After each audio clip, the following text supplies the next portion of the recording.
HiLux was really solid. Maybe not as inspiring as the other cars, but what a performer.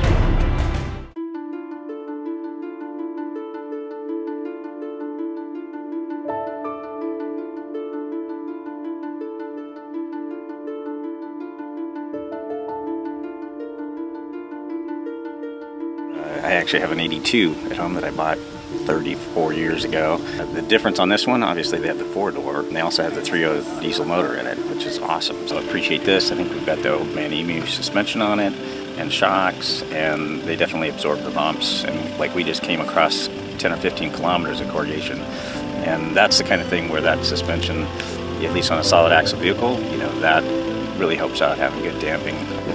Brilliant vehicle, my favorite vehicle here. It's just very like cheery, you know, just willing companion. Doesn't have a lot of power, doesn't have a lot of torque. Not the highest car here, but it'll get you there. Yeah, it's doing really well in this environment. It rides very well due to the long wheelbase, and it's just, you know, spacious inside, and, you know, just like I say, it just gets the job done in a very economical, cheerful fashion.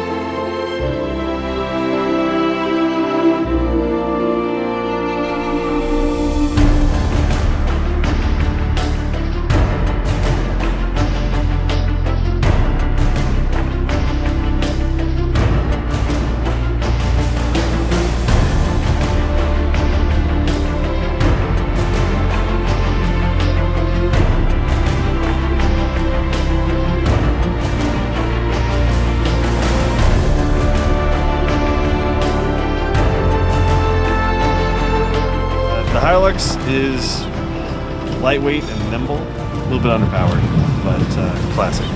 The HiLux is brilliant. It's my favorite car here. It just gets up and goes, it gets through anything. It's just a happy little car, easy and smooth and fun to drive. The HiLux is adequate for everything. It doesn't have excessive power, it just kind of chugs along.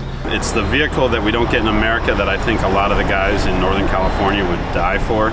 It's such a solid vehicle. It's just with a solid front axle and leaf springs. It just reminds me of, the 40. The HiLux was just fun to drive. Never had a problem at all on the trip, and a little bit underpowered, so you had to really get the revs up, but a lot of fun to drive as well. The HiLux is probably my favourite of all the vehicles because I owned one exactly the same, so it was a very reliable vehicle for myself when I owned mine, and this one's proven to be exactly the same. The HiLux, I think the HiLux was the quiet achiever. It rode beautifully for a leaf-sprung vehicle. That was quite surprising. Handled beautifully, light and nimble.